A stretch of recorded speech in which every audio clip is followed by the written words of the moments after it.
Go. Hi guys, today we're going to talk a little bit about how to know if your senior or geriatric pet is nearing kind of their time with us. When is it time to say goodbye? So Maddie's going to help us with some questions. Dr. Denny, how can I evaluate my senior dog's quality of life? So there's a couple other videos on our website, so this will kind of reiterate, but I like to think of 5 things that make your dog your dog. 5 things that you're gonna know, and I really don't include eating and drinking in this unless you have like a lab or a golden retriever where like food is life. Like if this dog lives for their food, then we can consider that part of their quality of life. But quality of life for me is more like, what do they enjoy doing? And are they still able to enjoy those things? And I like to pick 5 things. And if you notice that your dog isn't able to enjoy the majority of those 5 things on a daily basis, if we're having more bad days than good, that's when we need to start thinking about quality of life. What are the signs my dog is dying? So I think, you'd think that this would be an easy one, but it's not always. I have owners that struggle all the time. I have patients that are in full-on congestive heart failure and their dog is struggling to breathe. And I have owners that still struggle knowing is it time? I just don't know. I don't want to say goodbye before it's, I don't want to say goodbye too early. I hear that a lot. I would tell you if they're struggling to breathe, if your dog is so focused on breathing that they can't do anything else, like in heart disease, your dog's not doing well. If your dog is unable to stand or non-responsive, your dog's not doing well and you need to seek emergency veterinary care. Those are going to be, your top 2, like, are we responsive? Are we struggling to breathe? These are 2 very important things. We need to be able to breathe and we need to be able to be cognitive. We need to know that, okay, if you find a person laying on the floor non-responsive, not good, right? So same's going to carry over for our pets.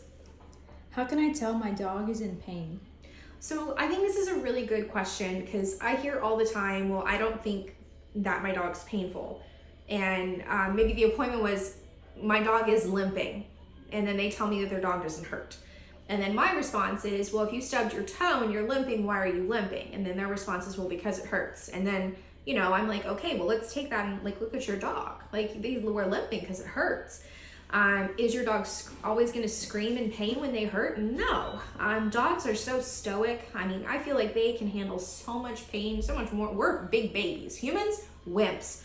Dogs are they're amazing creatures because of how much pain that they can live with and not let it affect them.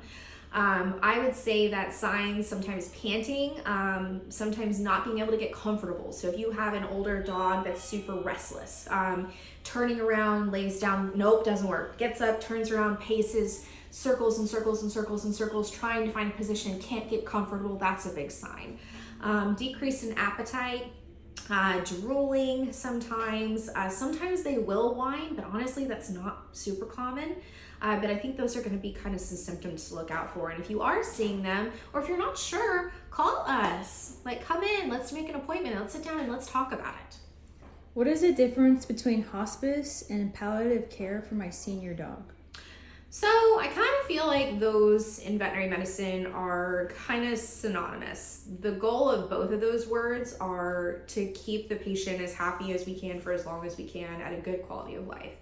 Hospice and palliative, it's if we're not doing crazy extremes to treat, that's palliative, okay? Hospice is, we know that there's some medical disease or something that's, your dog is terminal, okay? If we know that, or if we're not willing to treat a problem, and do all the bangs and whistles, which is totally okay, then we're palliative care, okay? So there's really not a difference. The goal is to get them as much pain control as we can and as much quality of life and more good days than bad days. That's the goal.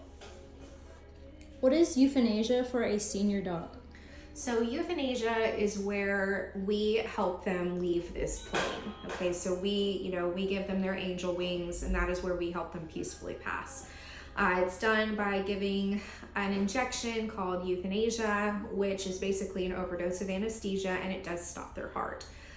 So it's a very gentle passing. It's very controlled, which I like.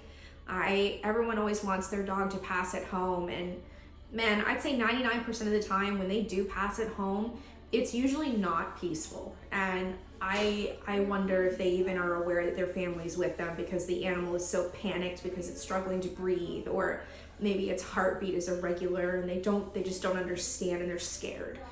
Yeah, and can they even appreciate that their owners are there? I don't know. I like humane euthanasia as an option because we get to control everything. We get to make sure that it's peaceful. We get to make sure that the last thing that your dog sees or feels is you with them, petting them before they get sleepy and drift off.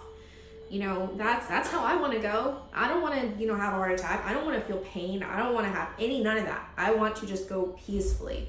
And if someone can control that for me, sure.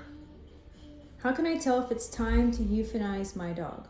So this is going to be a decision to have with your veterinarian, or with me if I'm your veterinarian. And I'm assuming if you're watching this video, I'm probably your vet. I would go back and look up my euthanasia video. I think that's really another one that kind of clarifies. We've definitely touched on it, but I will tell you if I'm your veterinarian that I will tell you. I will tell you when I think it's time. I will help you make that decision. I will not force it. Okay, it's not my job to force anything. It's my job to advocate for those who can't speak. And those are our furry friends. Those are our four-legged friends who can't tell us. And if I have an owner that is in so much grief and their heart just can't let go, it's my job to help them see that the best thing that they can do is to let go and to say goodbye. So that's a conversation that we need to have. It's not something I'm going to put in a video. I have a little more detail on a euthanasia video that you can look up. But it's a conversation for you and me to have privately in an exam room, in a protected space where you don't feel judged, where you feel supported, and where I can help you through that. All right, thanks guys.